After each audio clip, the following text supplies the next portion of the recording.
हाँ, और जिनको मुझे सपोर्ट करने की कुछ बहुत जनों के आ रही कि सर आपका जो फ़ोन पे वो चल नहीं रहा है। तो फ़ोन पे अभी कुछ दिनों का लिए मेरे ख्याल से उसका प्रॉब्लम हो गया है। आप मुझे अकाउंट पे डायरेक्ट सपोर्ट दे सकते हैं।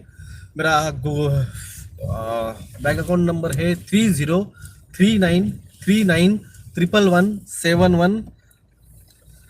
IFC कोड है SBIN 00100791। MIT college branch Aurangabad. और मेरा गूगल पे नंबर है +919096289202। अभी आपकी मर्जी है, आपको मुझे कितना सपोर्ट करना है। हम कोई मांगते नहीं है, आपको जो करना है कीजिए। आपका जो भी आर्थिक सहयोग हमें मिलेगा उसको तो हम सोशल कॉज में तो लगाते ही, और भी कुछ पिटिशंस डालने हैं। मैं नाम नहीं बता सकता हूँ ताकि सरकार अवेयर हो जाएगी। जब वो पूरे कंप्लीट हो जाएंगे और डाल देंगे उसके बाद में बताएंगे हम आपको किस बारे में पिटिशन डाली है।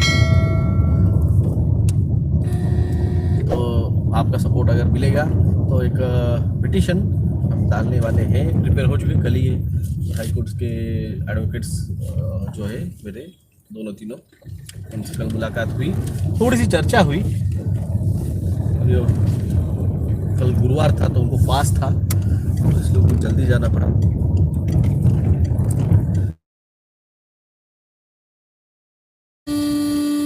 नेक्स्ट मीटिंग जब होगी तो मैक्सिमम ड्राफ्ट बना, एक्चुअली सब ड्राफ्ट का तो जो नोटिस BTC से वो सब भेज के हैं हम, सिर्फ उसको ड्राफ्टिंग में लिखना है तो वो भी हो जाएगा। तो आपका सपोर्ट हमें चाहिए, आपका सपोर्ट मिलेगा तो हम और एक पिटिशन पे काम कर सकते हैं।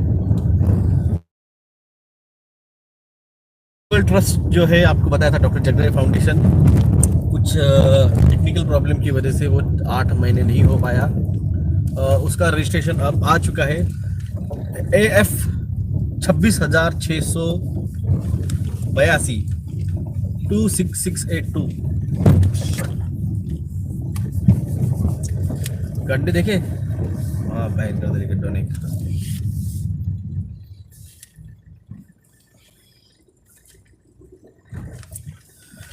तो उसका भी हम जल्द ही उसका पैन कार्ड निकाल के उसको अकाउंट हम आपको देंगे डिटेल, और उसमें आप बिल्कुल खुलेआम हमें सपोर्ट कर सकते हैं, हमें आर्थिक सहयोग डायरेक्ट दे सकते हैं। उसका हर साल का ऑडिट रिपोर्ट बनता है, वो चैरिटेबल ट्रस्ट कमिश्नर के सामने वो पूरी की पूरी रिपोर्ट जाता है, उसका ऑडिट होता है। वो पूरा का पूरा ऑडिट आपको हर साल पब्लिश किया जाएगा।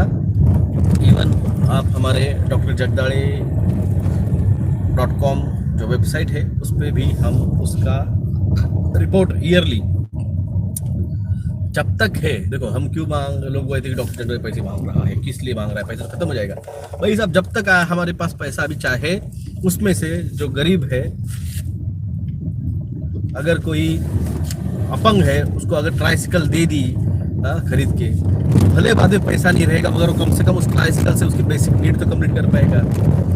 महाराष्ट्र में हर साल कम से कम 15,000 किसान आत्महत्या करते हैं।